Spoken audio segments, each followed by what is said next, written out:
Salut à tous, c'est Benji de chez Ready. Aujourd'hui, je vais vous montrer comment fonctionnent les dépendances dans notre solution. Cette vidéo a fait suite à celle sur les listes, donc n'hésitez pas à la regarder au préalable, ce sera beaucoup plus clair pour vous. Est-ce que vous êtes prêts? On est ready. Lors de la vidéo précédente sur les listes, nous étions arrêtés justement donc juste ici où nous avions fait une liste avec différents animaux. Je vais ressortir, retourner dans mon formulaire. Donc pour commencer, ce que je vais faire, c'est que je vais sélectionner un champ. Donc là, on va créer une dépendance et on va la créer pour la girafe. Donc, je vais sélectionner bouton texte que je vais positionner. Je vais l'appeler nom de la girafe.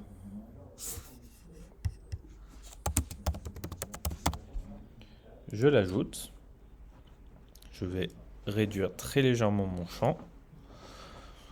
Et donc là, maintenant, ce que je vais faire, c'est que je vais créer une nouvelle dépendance. Donc, pour créer cette dépendance, je vais aller dans Data Factory, créer une nouvelle Data Factory.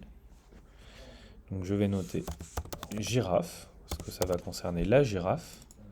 Et donc, on peut choisir de l'appeler soit Sophie, soit Martine, par exemple. Je vais sauvegarder et sélectionner. Donc, au niveau de la dépendance, donc, le champ que je viens de créer, comment elle va s'appeler, va être dépendant du champ précédent qui est qui es-tu. Donc, je sélectionne ce champ pour la dépendance. Et après, au niveau de la colonne de valeur et colonne d'affichage, je vais sélectionner la colonne B, qui est la colonne avec les noms justement de la girafe.